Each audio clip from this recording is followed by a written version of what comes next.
Hey guys, how's it going today? It's me, Captain Energy. Um, Recently, some of you asked me to look at some other gear, review some other gear for you, and let you know what I thought of. Some other controllers. There have been people looking to, trying to figure out what controllers are good controllers to purchase for a first controller, or maybe you're on your, 10th controller and you're looking for something a little more portable, a little more robust. So what I'm going to do is I'm going to go through some of the stuff that I use in my studio and review it for you. So you can see the different controllers that I use and why I like them and why I'd recommend them. But first, I actually have a special treat for you today. That treat is the Akai Mpk Mini. If you haven't seen this puppy, they are really cool. Little teeny 25 key keyboard. It's got 8 pads. It's got 8 knobs. It's got a modulation pitch bend joystick. It's got a few different things on it. I want to review this keyboard for you guys because there's been interest in it. It is a nice little controller for the money. And if you're not looking for ultra portable like you would be if you bought the Korg Nano Studio, then this might just be what does it for you.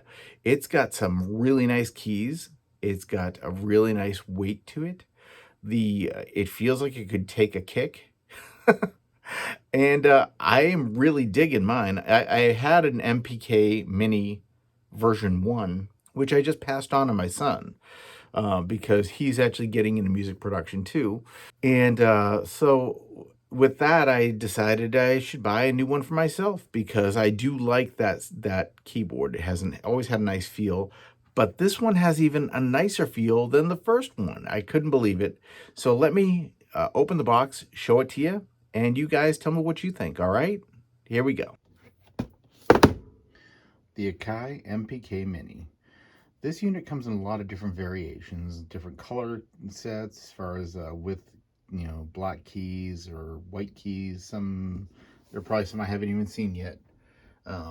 This particular unit has the white and black traditional looking keys. It's got 4 pads up top. It's got your couple buttons over here, some knobs over here. It's got a little screen on it, which my old one did not have a screen at all. You had to use the companion product to set up the keyboard. So I'm guessing that might be a little different now.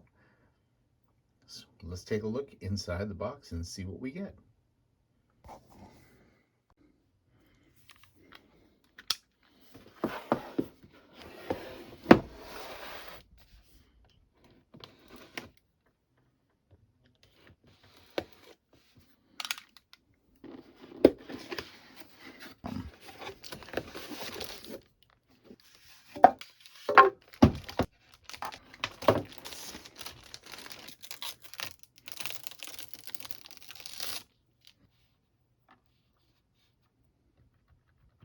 You can really feel the quality of the keys on this unit. It's got a sustain pedal right here. You got USB out at the back, and it's a standard USB cable this time, which is nice because the last one used a smaller USB that I had. Buttons are really clicky and nice. The pads feel pretty robust. The keys feel really good. It actually feels pretty heavy. In the box, we also have a standard USB cable for it. Your hit song starts here. Nice. That kind of indicates to me that this thing has everything you need in the box to start making music. Take a look. Okay, the complete music production starter kit. MPC Beats, Hybrid 3, Velvet, and Mini Grand. So they give you some software to start this off with. It'll fold out pretty self-explanatory. So let's take this thing, hook it up to my DAW, and see how it goes. All right, guys, so I have been messing with this keyboard for a little bit now, and I have to tell you that the keys in this thing feel really good. For like a little teeny keyboard, for like $129 keyboard, $119 keyboard, and that I can't remember if I paid $119 or $129. I think it was $119 actually. But for $119, this thing feels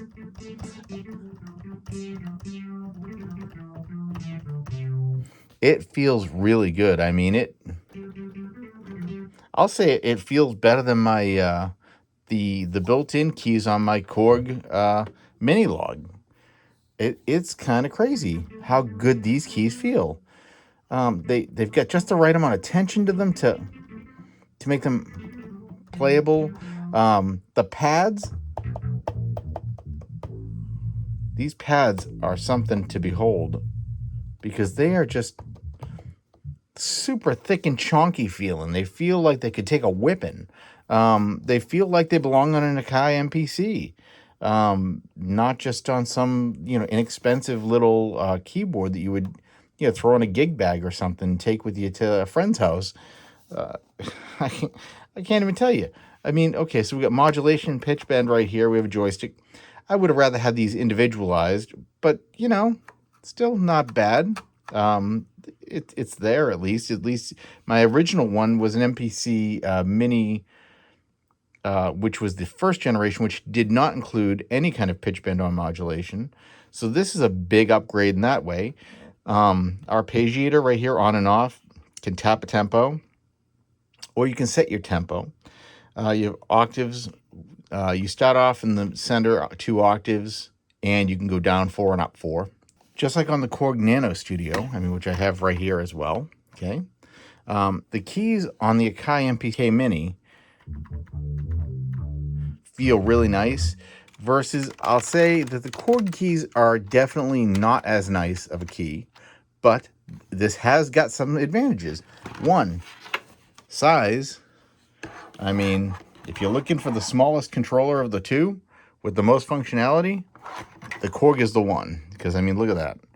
It's probably an inch and a half less in the width, probably I don't know, maybe half an inch less in the height. It's a lot thinner. It runs on batteries and is Bluetooth, and this one is not. This one requires a wire. It is wired. What you get also with it, though, is you get the same 8 knobs, the same 8 pads. You on the Korg, you had the Chaos pad here for your modulation and pitch bend. Okay, versus over here you've got the little joystick. This unit also has a really cool little screen here that I cannot overstate the importance of knowing what is going on with the keyboard. And for the first time, I feel like I do on this system. I had the Mpk Mini original, but it had no screen. It was, like I said, it required a companion product. Also on the back, there is a sustain pedal possible. You can hook up a sustain pedal to this. Now, I don't know. Sustain pedal would be as big as the device, so I don't know that you're going to carry one of those around with you, but if you happen to have one in the studio, they are definitely a useful item to have. Now, okay, so let me go over this a little bit here. On the keyboard, you'll see these markings. Let's see, we got 1/4, 1/4 T, 1/8, 1/8 T, 1/16, 1/16 T, 132, 132 T. Okay, up, down. I'm not sure what EXCL stands for. Or INCL. Those have got to be 2 different kinds of arpeggiators. I'm not sure what they are exactly, but these ones down here allow you to change the timing of your arpeggiator. The first keys up to your first G. Okay. Then you've got G sharp and up to D, your second D. And those are other arpeggiator controls. Well, up to C sharp right here is different types of arpeggiators. Then there's your latch, okay, which allows you to hold the key down and the arpeggiator will continue. Arpeggiator octave 1, 2, 3, 4. That allows you to control how many octaves your arpeggiator utilizes when it plays back. And then you have swing variables, swing amounts here, up from 50 to 64% for your arpeggiator. Now, all of these arpeggiator items on these keys are triggered by using a combination of these two keys here, this on-off and tap tempo for arpeggiator. When you press them, that's what activates these keys down here, all right?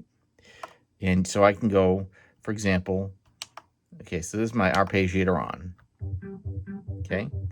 Now, if I press both of these and I press latch, which is stretch for me here while I'm holding the camera in one hand, now you see I have no hands on the keys, and it's continuing to play because I've got the latch on. And I can turn that off, same way, both buttons, and hit latch again. And now latch would be off. And it stops, okay? On the knobs over here, you'll notice there are also markings below them that say like latch, sync, plus, minus, division, swing, mode, and octave. These do essentially the same things as the keys do, except that you can control them by pressing these two buttons, holding them down, and turning this knob. And you'll see when you do that, it will say division on there, and it'll turn. You'll be able to change the division. The knobs are assignable, okay, to whatever you want them to be in your DAW. Now, I'm using this with Cubase. I did not install the software that came with it because, as cool as it probably is and whatever, I already have a workflow established kind of for myself. I don't feel like messing with that right this second. I may go back into it if you guys really want to know how good the software that comes with it. If you guys really want to know how good the software is that comes with this synthesizer or this controller, let me know. I will go through and install it and mess with it and learn it for you, and to show you, give you a clearer picture of what's great about this keyboard. But you got a program select, program change, CC. This is your control type that determines what these knobs do. These all determine what the knobs do over here. Bank A, B, or A, B, whichever one you want to use. These determine which bank you're using. And this controller supports a bunch of different DAWs out of the box. I think you're really going to dig it. If you give this keyboard a shot, I don't know, man. This thing's pretty nice for the money. What I would want on this keyboard still, beyond what is here, would be an additional minimum 24 keys, so I could have a 49 key controller. Because 4 octaves, 2 is fine, I guess, for on the road and whatever, and it's great as a second device. But I'm sitting here thinking to myself, man, if I could just plug a second one of these right in next to it and use it as a second 2 octaves, that would be pretty mint. Except that, of course, the one downside is that now I've got a double C. I'd have to cross over to the other controller. That would be a little bit of a problem, I think. I think it would kill the flow. But if I could have 2 of these joined at the hip, that would be amazing. If I could have 8 pads, okay, even if they were, 8 by 2, like they're laid out right now, and have 4 more knobs on the side over here, maybe a different color, maybe like one set of red knobs, one set of black knobs, so that I could see the difference type thing, and maybe have like one set as MIDI, or one set as my mixer knobs, and one set as like synth control knobs that changed as I went from synth to synth. This thing would be insane. And at twice the price, if they said $250 for the thing, I would buy one. I definitely would. This thing feels so nice. I can't even tell you how much I like the feel of this keyboard. I just wish it had more keys.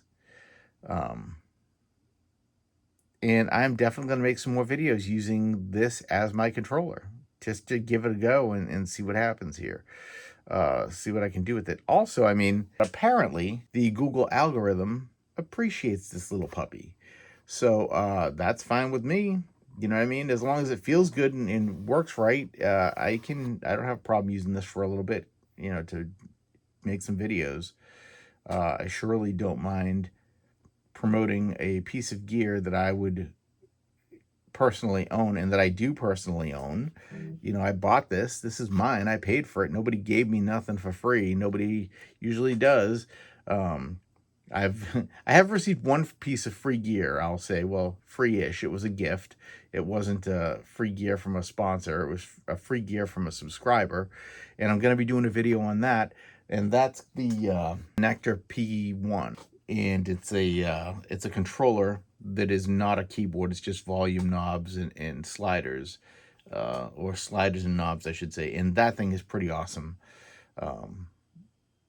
That controller it's something I've been wanting for a long time. I just did not have the disposable income to purchase said item. And one of my subscribers actually offered one to me, which I was very excited. And I am very appreciative of that device. So I will be doing a video on that to show you guys how that works. But if you guys want to know more about this keyboard, definitely let me know, because I am happy to do whatever you want to do. The other thing I have to say, by the way, one thing I didn't really mention so much, I guess, is this thing, it's weighty. I mean, it has a good, it feels so solid. It's crazy for like a beginner or like a mobile little device. It feels wicked solid. Like I could take this thing and I feel like I could actually use this on the road without fear that it's going to break, because I don't know, man, it just feels good. And I can't say that about almost any other small format keyboard I've tried, controller keyboard I've tried. There have been a few, and I've thought to myself, man, it feels all right, but it feels just a little chintzy, just a little like it may not hold up in I'll say in a real world environment type thing outside of the studio. I don't know. This thing just feels like it would, and I mean, I hope I'm right, but I don't know. There's just something about it. It looks real nice. It's probably my favorite small controller I've bought in a while, other than my Korg, and for totally different reasons. This one just feels chonky and robust, and that one's just super duper portable and specific to its purpose, in my opinion. But yeah, so if you guys want to know more, let me know. If you want to have gear you want me to look at, let me know also. I mean, if there's something you want me to look at that you have and you want to send it to me to review or whatever, I'm down with that. I don't have, infinite dollars to go out and buy gear to do reviews with. So here and there, I will do gear reviews, but if I don't have the gear, I can't review it. So such is life. No worries, time will, eventually get us there, I think it will. And until it does, this is Captain Energy. Have a great day. I hope you guys learned something and found this video helpful. And I will see you guys in the next one.